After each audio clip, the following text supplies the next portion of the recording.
Support this podcast via our Patreon and get more writerly goodness. Visit patreon.com/nanocast to join up. Welcome to NaNoWriMo Every Month. My name is J. Daniel Sawyer. I'm the author of some 20 books, 34 short stories, and numerous articles and other things, and I am your guide on this journey to use NaNoWriMo to level up to professional output levels. Welcome to The Questions, Episode 71. Today, JR asks, when do you know you've outgrown your publisher/editor/et al. Who started the ride with you? I see that many established authors jumped publishing houses like they were lily pads on their rise to success. How do you decide the right time to move up to other houses? Well, JR, since I'm not currently in a deal with any traditional publishing houses aside from one that I own, and it is, ironically, turning into a traditional publishing house because it does own the distribution rights for some properties of other writers as well as some properties of mine, I can only give you some general advice based on other authors that I've known, on general good business practice philosophy, and on reading that I've done. So please take what I'm about to say with a few thousand grains of salt. Your relationship with your publisher is a transactional relationship, and it's a business relationship. Now, you may have friends who you do business with, but the business relationship, as much as possible, needs to stay separate from the personal relationship. Business is based on value transactions. You do something, they do something, you both get value out of the situation. And if it's a good business deal, you both get something you greatly desire out of the situation. When you're deciding whether a business deal is good or not, other than looking at the exact terms of the contract, you want to be looking for a deal that serves your long-term and medium-term interests. Or if you're looking at a short-term deal, you want to at least count the opportunity cost in terms of your long-term and medium-term interests against the gain that you're getting for your short-term interests. And this can come in a whole bunch of different ways. I know one author who deliberately started with a traditional publishing house who, at the time he started, was very, very good at publicity. They had a better than normal push publicity machine, and so he entered into a series of book deals with them in order to help raise his profile, while at the same time self-publishing his own books in the same series that he was doing his traditional books in.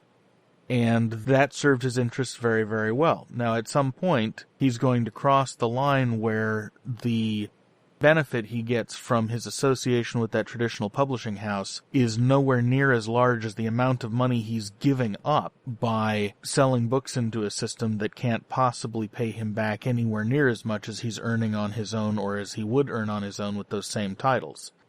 And this guy is a data junkie and very, very smart about his numbers, so there will come a time, I expect, when he jumps ship.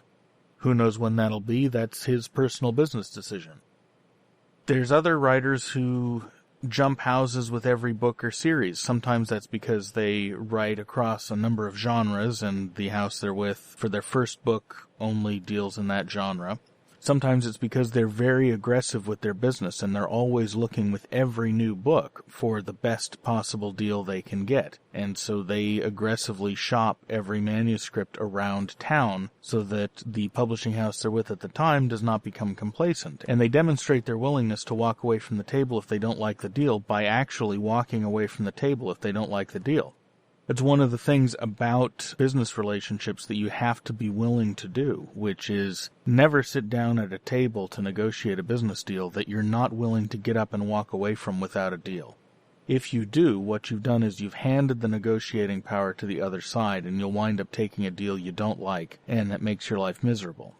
You always want to be sure that any deal you take is one that not only you can live with, but one that you're happy with, given the balance of priorities that you have coming to the table.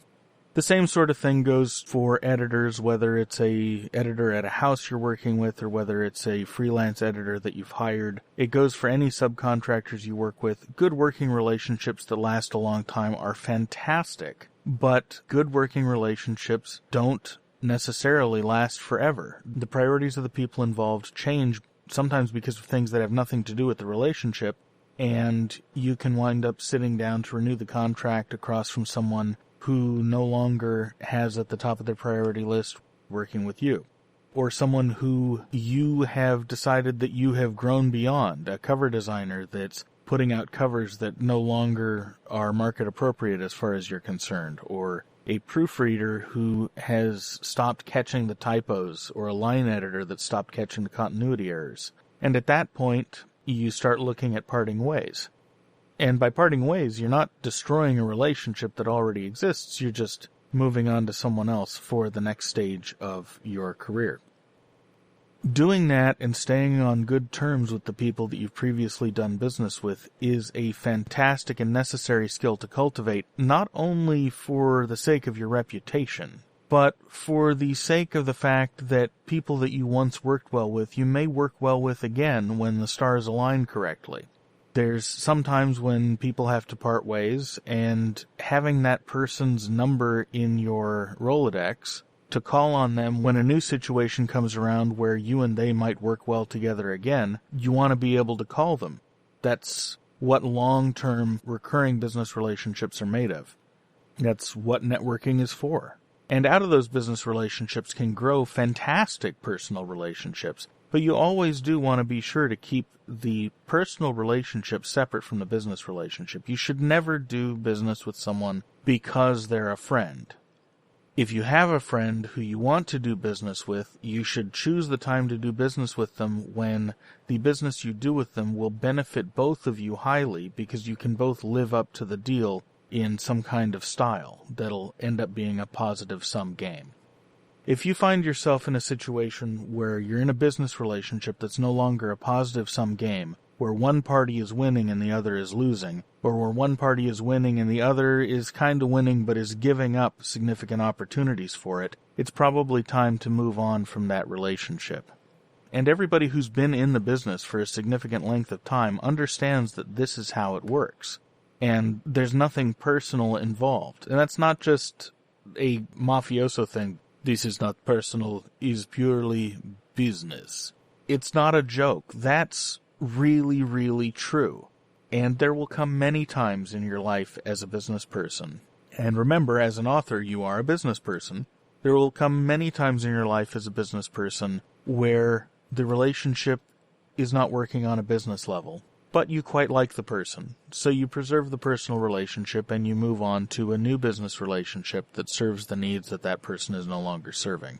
It requires a great deal of tact. Frankly, it's not always possible because humans are humans and get bent out of shape over silly stuff sometimes. But that's the goal to pursue. On the other hand, don't let friendship or the desire to preserve relationships and not burn bridges back you into a corner where you're basically getting screwed to keep people happy. That's something a lot of artists fall into because artists by nature are frequently addicted to approval. It's one of the reasons that artists go into the arts, because they're willing to starve for a long time just for the chance to make someone like them. That puts you at a disadvantage in your business context, and if you have that kind of personality, you want to be sure to keep an eye on your own motivations as you're working out deals. I hope that helps. It's a great question. Thank you for sending it in, and send more. Everybody, send more. I'm running out. And I'll see you tomorrow. NaNoWriMo Every Month is written and presented by J. Daniel Sawyer and produced by Artistic Whispers Productions. Visit our website at nanowrimoeverymonth.com and leave a tip in the tip jar or join the Patreon to support this podcast. NaNoWriMo Every Month is copyright 2016 by J. Daniel Sawyer and Artistic Whispers Productions and is released under a Creative Commons Non-Commercial Attribution No Derivatives license.